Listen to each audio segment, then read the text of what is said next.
ancient Egyptians were extremely advanced with their discoveries, some of the choices they made might gross out some modern folks. Let's talk about it. Cavities were actually rare in ancient Egypt. Since sugar wasn't a part of the Egyptian diet, they did not have the tartar development and other issues that we do now. But they did still wear their teeth down. Flour and grains were ground with stone, and despite their best efforts, small pieces of stone were always in the food, and living in a sandy desert likely added some grit as well. So this is going to wear down your teeth and could lead to cavities or infection. And these infections could actually lead to death if the bacteria got into your fluid stream. Nefertiti's sister, Horemheb, supposedly suffered from bad teeth and had lost all of them by the time of her death, likely due to infection. And don't worry, there's other solutions as well. Different fillings and ointment recipes have been found in a lot of different papyruses from the time. One describes how to treat itching tooth until the opening of the flesh. What do you need?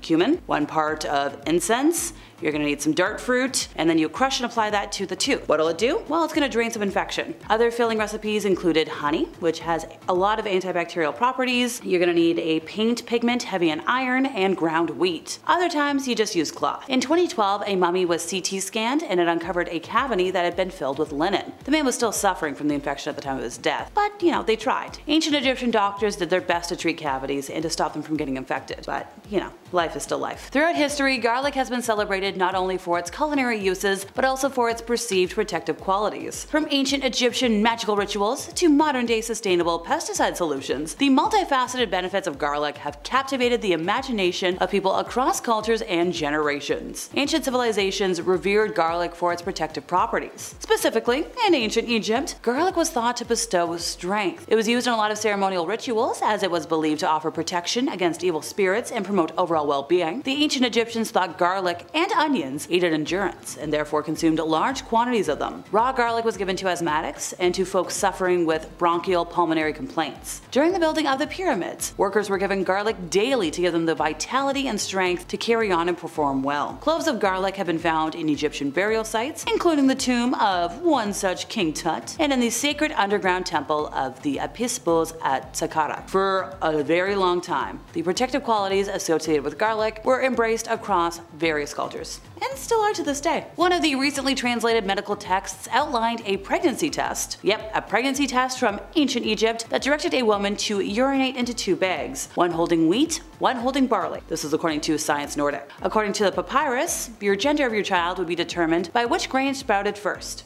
and if neither of them sprouted, it's a negative test. While this pregnancy test might sound a little unusual by modern standards, a similar test was referenced in a medieval German text from 1699. There was a lot of experts that quoted on this. Also, the Egyptians had a lot of other fun things related to this. They had their own ways of practicing planned parenting. For the time, these were amazing innovations that showed the ancient Egyptians had an incredible interest in and understanding of the medicine. But that doesn't mean these methods weren't kinda gross. Women had a couple of options for birth control, including a lot of different mixtures for contraceptives. Some of the nicer ones involved honey, but the braver woman mixed tree leaves and crocodile dung. Then you've got to stick that concoction inside of yourself, or else deal with 9 months of pregnancy. Your choice. Men weren't off the hook though. They had male contraceptives that were kinda gnarly too. Men had to rub onion juice onto their little skin to keep themselves from having little demons. It's not clear how many people actually used these contraceptives, but given the choice, the ancient Egyptians had a strong argument for staying celibate. They also had ways to test fertility that were really advanced for their time, and also incredibly weird. So to do such, some doctors would rub oil all over a woman's body and tell her to lie down until the morning. If she looked fresh and good in the morning, well, she's fertile.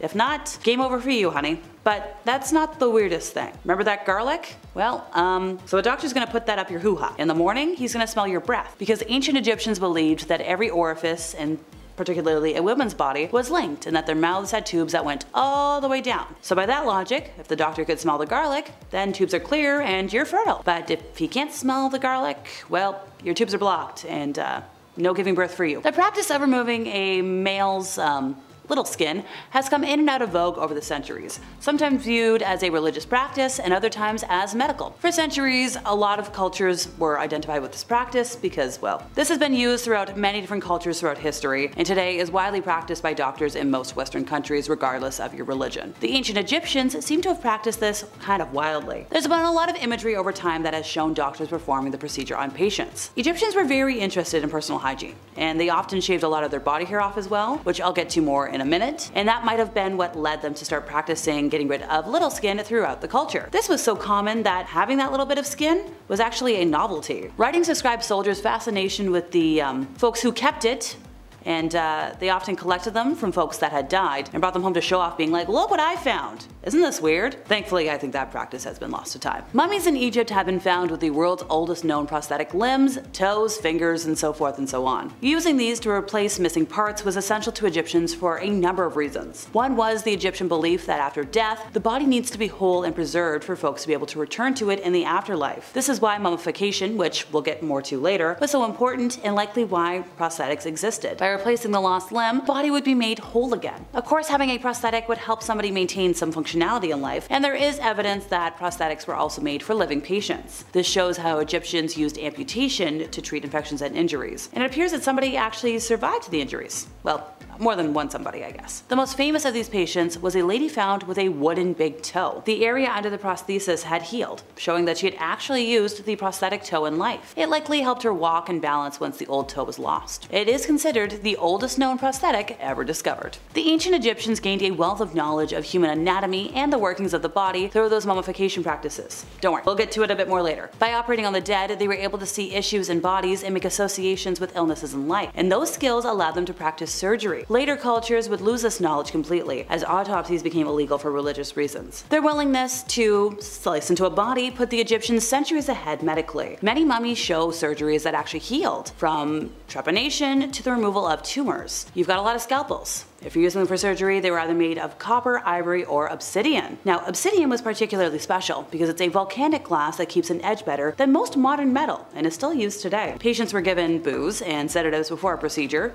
since anesthesia didn't exist, and they were like, okay, please, anything to pass out. Mandrake root could also be used as a sedative, and poppy juice, which we'll get more to later, was used for pain management. The main issue with survival rates, though, was that without the knowledge of fluid transfusions, patients would often, lose too much of it if the surgery was too complicated or too long. If you're going to cauterize things, that could help with getting rid of fluid, and after surgery, antibiotic ointments such as honey and copper helped to get rid of infection. The patients who survived the ordeals might have been the first in history to have undergone medical surgery. Pretty wild. Poppies, still grown today to produce powerful substances, have long been known for their pain-relieving abilities. So these things are still the leading pain medication today, especially in cases of severe pain management. Though the poppy juice used by the ancient Egyptians wasn't quite the substances of today that have been harmfully used, it was still very useful at the time. In the ancient world, pain relievers were not easy to come by, and being able to treat pain was huge medical advancement. So poppy juice, as mentioned, could be used for surgery, often mixed with another substance that you would drink for pleasure. It would provide relief to patients with nervous issues and sedate them, relieving depression and anxiety. It appears it was also used across the board as a fever reducer and painkiller. The juice, a milky substance, is not as strong as modern substances, but was still effective. The fact that it was less potent might be why ancient Egyptians don't seem to have developed the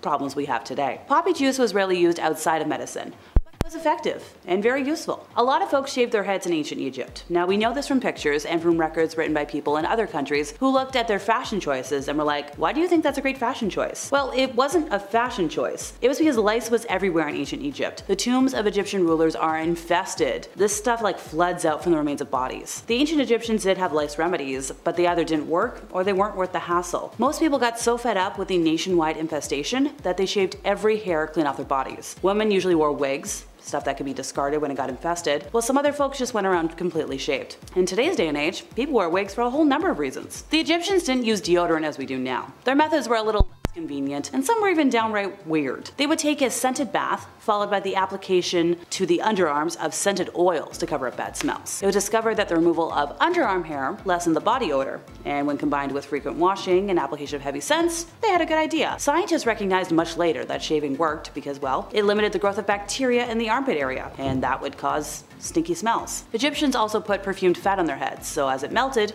will give off a perfumey, pleasing scent. And last but not least, how to mummify a body, folks. So first things first, make sure your body is dead. Usually they had special priests who worked as embalmers, so they knew all the special rituals and prayers, and they also had a pretty good handle on the whole, like, making sure you're dead and not just sleeping situation. To begin the mummification process, you're gonna need to remove all the internal bits prone to rapid decay. So you get the brain hook up and in, get all the brain stuff out, and then you're good. Now you've got to focus on everything else in the body. So you got to get rid of all the little internal organs organs, anything that could rot. But also, make sure you're doing it carefully. You don't want to accidentally disfigure anybody. Next up, time to dry out that squishy body. It's gonna look a bit shriveled and sunken in, so give it back some of its lifelike vibrancy by adding in some false eyeballs, stuffing linen in the body, just to make sure it's got its human form. And finally, time to wrap it up nicely and neatly. Voila, one dead body to go and be buried. And that's it for me once again, folks. I've been Alexa, your resident emo girly. See y'all next time I buzz in over here at Bumblebee.